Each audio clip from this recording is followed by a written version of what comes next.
2010 की इति Mrinalini an unfinished letter आज मैं सुनाने जा रही हूँ।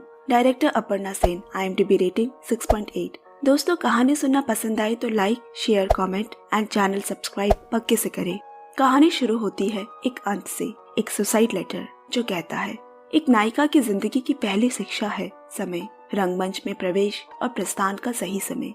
माना कि एक अभिनेत्री के रूप में प्रवेश करना तो मेरे हाथ में नहीं था, मगर इस दुनिया के रंगमंच से कब कैसे प्रस्थान करना है, चले जाना है, ये तो मेरे हाथ में है।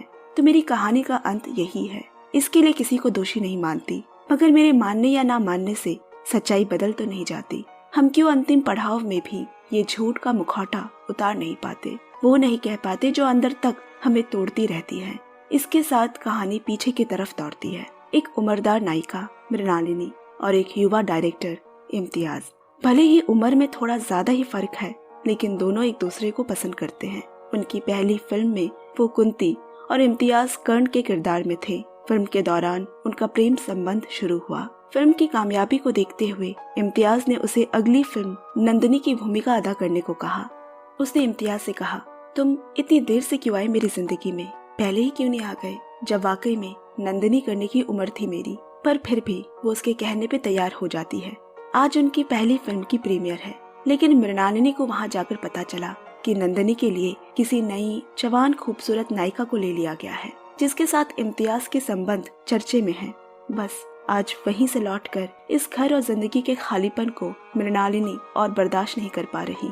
हर एक पन्ने के पीछे कुछ न कुछ खोया ही है। अब जैसे ना कुछ पाने की इच्छा है, ना ही कुछ खोने के लिए बाकी। मगर अपनी विदाई से पहले वो अतीत से जुड़े कुछ भूली बिसरी तस्वीरों को, उन यादों को मिटा रही है।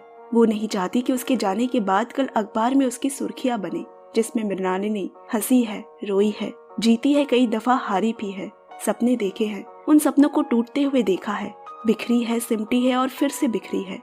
मृणालिनी की जिंदगी तेजी से पीछे लौट गई जब वो सिर्फ मीनू थी।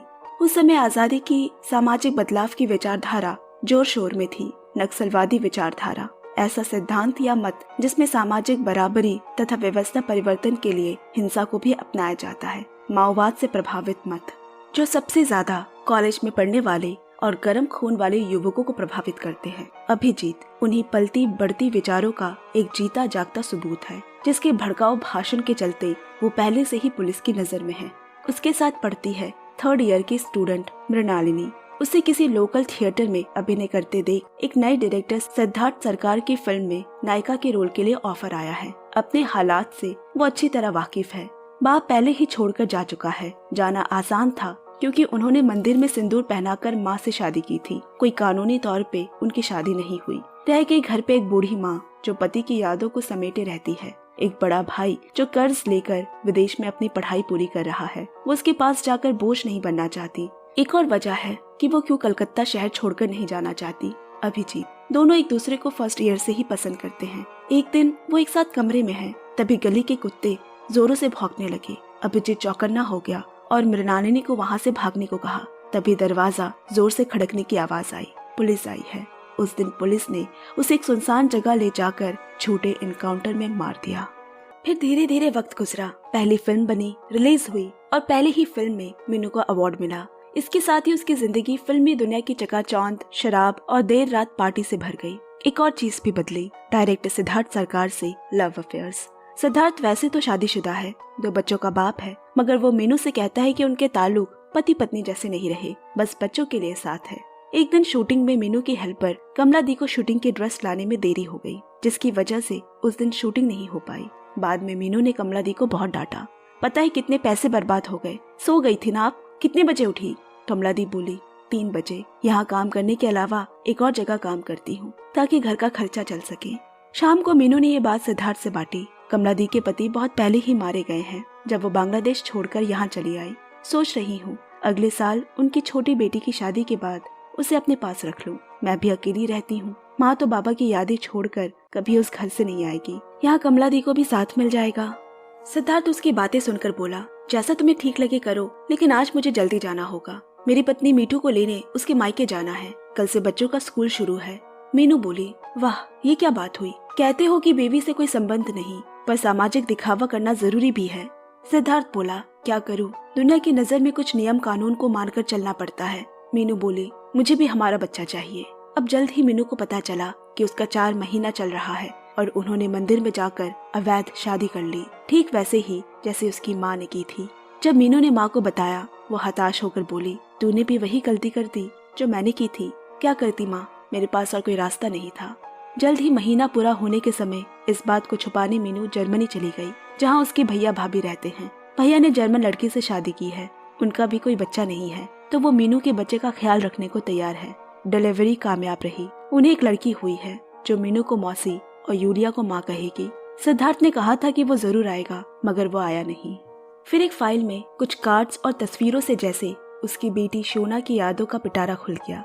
मीनू काम से वक्त निकालकर शोना से मिले जर्मनी जाया करती। सिद्धार्थ भी कभी कभी साथ जाता। वो मीनू को मामूनी और उसे काका कहकर पुकारती। धीरे धीरे शोना बड़ी होने लगी। अब वो स्कूल की छुट्टियों पे फिल्म सेट पर आती, काकू और मामूनी के साथ खूब सारा वक्त बिताती। एक दिन यूलिया ने पूछा, ऐसा कब तक चलेगा? क्या सिद्धार्थ कभी तुमसे शादी करेगा? क्या कभी वो शोना को अपना नाम दे सकेगा? मीनू के पास इसका कोई जवाब नहीं। अब तो लगता है जैसे जिंदगी ही फिल्म सेट बन गई है। उनका रिश्ता लगातार सुर्खियां बटोरता रहा, मगर सब कुछ नजरअंदाज करने के अलावा मीनू के पास और कोई रास्ता भी तो नहीं। और हर फिल्म की तरह एक नई भूमिका के जुड़ने का समय हो गया है। चिंतन एक साउथ इंडियन, मगर पढ़ाई लिखाई बंगाल में होने की वजह से उपन्यास बंगला भाषा में लिखता है। उसे अपनी एक उपन्यास पे फिल्म बनाने के लिए मृणालिनी ही नायिका की भूमिका में चाहिए और सिद्धार्थ डायरेक्टर के तौर पे पेपर साइन किया गया। सिद्धार्थ को किसी काम से जल्दी जाना पड़ा। वही साहित्य में रुचि होने से चिंतन और मीनू की खूब बनने लगी। अब तो प्राय वो मिलने भी लगे हैं, कभी फिल्म के स्क्रिप्ट को लेकर, कभी यूं ही। ये बातें सिद्धार्थ को बिल्कुल पसंद नहीं आ रही। उसने एक दिन मीनू से कहा, सुना है आजकल तुम दोनों बहुत घुलने मिलने लगे हो, क्या रिश्ता है तुम दोनों में? मीनू बोली, हम बस अच्छे दोस्त हैं। जिस पे सिद्धार्थ हंस पड़ा। मीनू ने व्यंग करते हुए कहा, सच बताओ सेठ, शोना 9 साल पूरा करके 10 में पड़ गई। आखिर हम दोनों के बीच क्या संबंध है? कब मिलेगा तुम्हें समय? सिद्धार्थ बोला, फिर वही बात। अरे मेरे छोटे बेटे का 10वीं की परीक्षा है, बड़े वाले का अपेंडिक्स का ऑपरेशन हुआ है, अभी मैं कैसे कुछ कह सकता हूँ? मीनू हमेशा की तरह खामोश रह गई। वो कभी अपने सांसारिक जीवन से निकल नहीं पाएगा, न ही इस रिश्ते को जायज नाम दे सकेगा। जल्द ही चिंतन की किताब पे फिल्म बननी शुरू हुई। शूटिंग के आखिरी दिन मीनू को तैयार करते हुए कमला दी बोली, एक बात बोलो, गुस्सा नहीं करोगी? मीनू सेट पर पहुंचने की जल्दबाजी में उसकी बातों पर ध्यान नहीं दे रही। कमला दी बोली, बाहर सेट पर लोग बातें कर रहे हैं कि सिद्धार्थ बाबू की बीवी मिठू पेट से है, फिर से माँ बनने वाली है। मीनू के पैरों तले जमीन खिसक गई। वो गुस्सा करते हुए बोली, तुम क्यों लोगों की सुनी सुनाई बातों पर विश्वास कर लेती हो और मेरा दिमाग खराब करती हो? सिद्धार्थ ने कहा तो है कि उनमें सालों से कोई संबंध नहीं। सेट पर उस दिन सिद्धार्थ का परिवार आया था। वो सिद्धार्थ को कहीं जाने के लिए साथ लेने आए हैं। मीनू के धुंधले आईने में लगता है किसी ने एक झटके में पानी डाल सब साफ कर दिया हो। सारा भ्रम खत्म हो गया। तब भी सिद्धार्थ ने मीनू से कहा, मैं तुम्हें बताने ही वाला था, तुम जैसा समझ रही हो वैसा कुछ नहीं है, मैं बाद में सब बताता हूँ, अभी मुझे उनके साथ जाना होगा। इतने दिनों में चिंतन से भी कोई बात छुपी तो नहीं। वो शूटिंग के बाद शोना और मीनू को बाहर ले गया। चिंतन मीनू और सिद्धार्थ के रिश्ते से वाकिफ है। वो बोला, खुद को इतनी तकलीफ मत दो, तुम्हें ये बात मान लेनी चाहिए कि वो तुम्हारे रिश्ते को सामाजिक स्वीकृति नहीं दे सकेगा, और ये भी समझ लेना चाहिए कि प्यार के अनेक रूप होते हैं, तुम सिर्फ उसे एक रूप में देखना चाहती हो। मीनू ने पूछा, अच्छा अगर मैं तुम्हारी प्रेमिका होती तुम आ पाते अपनी बीवी मीरा को छोड़कर? मीरा अब मेरे लिए एक बच्चे की तरह है। वो बीमार है, उसकी बाकी की जिंदगी व्हीलचेयर पर ही कटेगी। हाँ, मगर मैं मीरा को कभी ये दुख दे नहीं पाता। मगर सबसे बड़ी बात, मैं तुमको या खुद को इस परिस्थिति में डालता ही नहीं। जब तक मीरा है मैं तुम्हारे साथ आगे बढ़ता ही नहीं। क्या फायदा जब तीनों ही दुख में रहते। मीनू समझ गई कि अब इस रिश्ते को अलविदा कहने का वक्त आ गया है। इस बार सिद्धार्थ के लाख बहानों के बावजूद उसने उसे छोड़ दिया, और बदले में उसने लांछन लगाया कि इतने दिनों का संबंध वो बस उस चिंतन के लिए तोड़ रही है। अब की बार जब शोना छुट्टियों में इंडिया आई, उसने मीनू से कहा, मैं जानती हूँ कि आप और काकू ही मेरे असली माँ बाप हैं, क्योंकि उसने अपने मॉम डैड को बातें करते हुए सुना है। उसने पूछा, काकू ने आपसे शादी क्यों नहीं की, उस आंटी से क्यों की? मीनू बोली, शोना वो पहले से शादीशुदा थे और 2 शादी करना कानून के खिलाफ है, इसीलिए हम शादी नहीं कर पाए। अगर काकू कभी नहीं आ पाए हमारे साथ तो मैं तो हूँ ना, तुम्हारी मामूनी।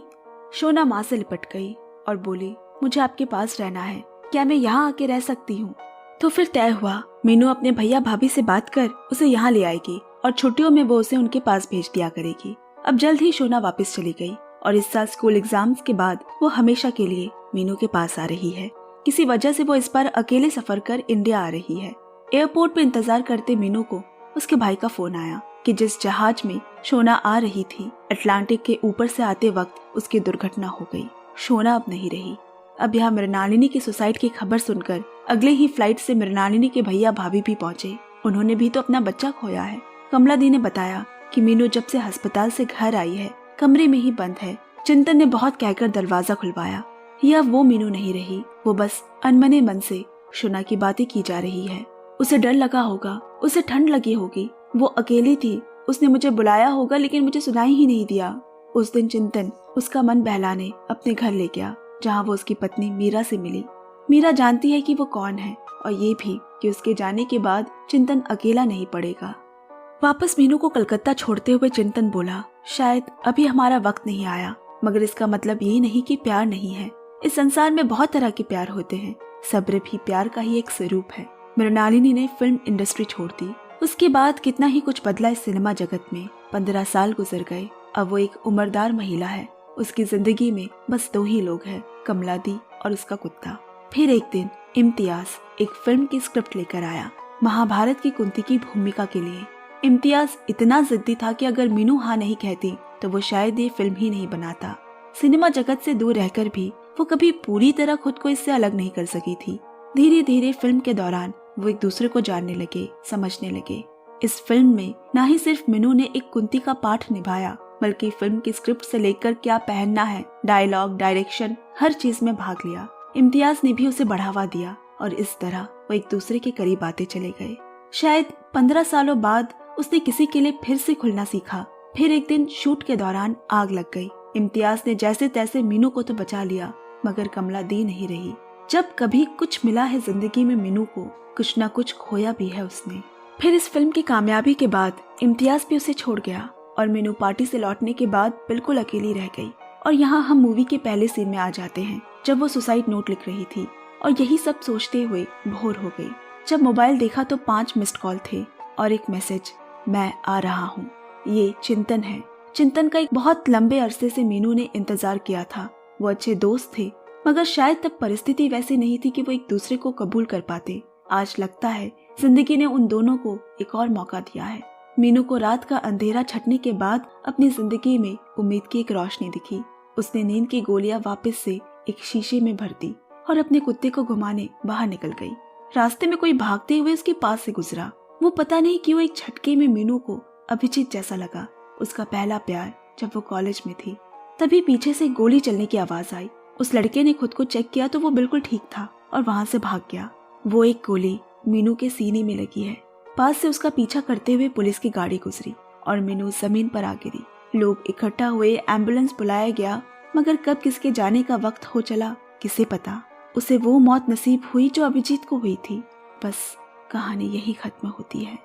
एक जिंदगी कितने साल, कितने पड़ाव को तय करके कहीं तक पहुंचती है और एक दिन यूं ही खत्म हो जाती है। जैसे जीवन उस बाती की तरह है जिसमें कितना तेल बाकी है हम देख नहीं सकते और एक दिन वो निभ जाती है।